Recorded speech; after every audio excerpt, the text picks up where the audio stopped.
अस्सलाम वालेकुम स्टूडेंट्स। आज जो हम टॉपिक डिस्कस करने जा रहे हैं उसका नाम है कंट्रोल स्ट्रक्चर। कंट्रोल स्ट्रक्चर क्या है? कंट्रोल कंट्रोल स्ट्रक्चर हम क्यों यूज़ करते हैं और कंट्रोल स्ट्रक्चर कितने टाइप्स के हैं, अब हम ये वन बाय वन करके डिस्कशन करेंगे। तो स्टूडेंट, सबसे पहले हम देखते हैं कि कंट्रोल स्ट्रक्चर का मेन पर्पस क्या है। जब हम कंट्रोल स्ट्रक्चर की बात करते हैं तो कंट्रोल स्ट्रक्चर का मेन पर्पस है to control the flow of executions.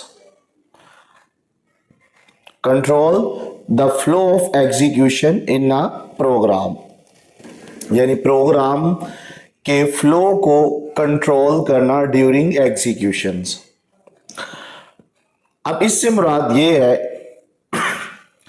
कि जो कंट्रोल स्ट्रक्चर है सी लैंग्वेज के अंदर, ये इंडिविजुअल इंस्ट्रक्शंस और सिंगल लॉजिकल यूनिट को कंबाइन करता है।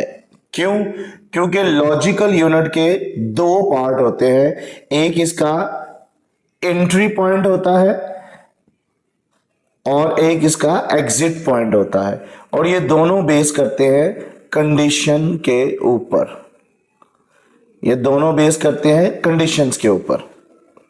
अगर तो कंडीशन ट्रू होगी तो उसका पहला पार्ट एग्जीक्यूट हो जाएगा और उसका दूसरा पार्ट इग्नोर हो जाएगा, और अगर कंडीशन फॉल्स होगी तो पहला पार्ट उसका इग्नोर होगा और दूसरा पार्ट उसका एग्जीक्यूट होगा। जिसमें हम नॉर्मली अगर बात करते हैं तो इफ कंडीशंस के अंदर अगर हम लिखते हैं कि a ग्रेटर देन 10 है तो उसकी पहली स्टेटमेंट एग्जीक्यूट होगी, एल्स उसकी स्टेटमेंट नंबर 2 एग्जीक्यूट होगी। तो इसका एक एंट्री पॉइंट होता है, ये कंडीशन है, और जो स्टेटमेंट एग्जीक्यूट होगी वहीं से फिर प्रोग्राम ब्रेक भी कर जाएगा, जिससे हम कहते हैं कि इसका एक एंट्री पॉइंट है और एक इसका एग्जिट पॉइंट है। तो स्टूडेंट, अगर हम कंट्रोल स्ट्रक्चर की बात करें तो कंट्रोल स्ट्रक्चर की 3 टाइप्स है। There are 3 kinds of execution flow, जिसमें सबसे पहले है सीक्वेंस, फिर है सिलेक्शंस और फिर है रेपिटेशंस। ये तीनों चीजें आपने स्टूडेंट्स याद रखनी है कि there are 3 types of control structure. The first one sequence, the second one selections and the third one repetition, जिसको हम वन बाय वन करके डिस्कस करते हैं। Students, types of control structures में जिसमें सबसे पहला है सीक्वेंस। तो सीक्वेंस से मुराद, एक तो सीक्वेंस बाय डिफॉल्ट होता है।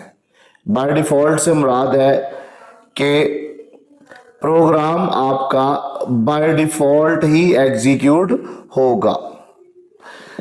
Execute the statement in the same order in which they are write in program, यानी जिस तरतीब से, जिस सीक्वेंस से हमने स्टेटमेंट को राइट किया होगा उसी स्टेटमेंट से, उसी सीक्वेंस से स्टेटमेंट एग्जीक्यूट होगी। जिस तरह ये स्टेटमेंट नंबर 1 पहले एग्जीक्यूट होगी, statement number 2, statement number 3 and statement number 4 and so on. Sequence जो है ये बाय डिफॉल्ट है, यानी जिस तरतीब से हम प्रोग्राम राइट करते हैं उसी तरतीब से आपका प्रोग्राम एग्जीक्यूट किया जाता है, जिसमें लिखा हुआ है कि जिस तरतीब से प्रोग्राम को हमने राइट किया हुआ है सेम ऑर्डर के जरिए प्रोग्राम एग्जीक्यूट होगा, जिसे हम किस चीज़ का नाम देते हैं? सीक्वेंस का नाम देते हैं। अगर आप देखिए फ्लो चार्ट में तो इसका एक एंट्री पॉइंट है जिसमें स्टेटमेंट नंबर 1, फिर स्टेटमेंट नंबर 2 और फिर स्टेटमेंट नंबर 3, जहां पे ये एग्जीक्यूट हो जाएगी वही उसका एग्जिट पॉइंट भी होगा। तो स्टूडेंट, इसमें टाइप्स ऑफ कंट्रोल स्ट्रक्चर्स में जो तीसरी चीज है वो है सिलेक्शन, और सिलेक्शन हमेशा कंडीशन बेस होती है।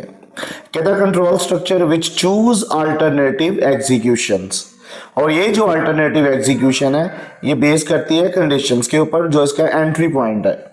अगर कंडीशन ट्रू है तो फिर इसकी स्टेटमेंट नंबर 1 एग्जीक्यूट हो जाएगी और स्टेटमेंट नंबर 2 इग्नोर हो जाएगी और यहीं से प्रोग्राम एग्जिट कर जाएगा। उसके बाद ये इसकी जो दोनों स्टेटमेंट्स हैं, स्टेटमेंट 1 और स्टेटमेंट 2, स्टूडेंट्स ये डिपेंड करती है डिसीजन मेकिंग स्ट्रक्चर पे।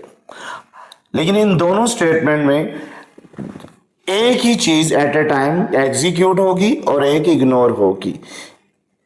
वाई? बिकॉज कंडीशन या तो ट्रू होगी, कंडीशन या तो ट्रू होगी या फॉल्स होगी।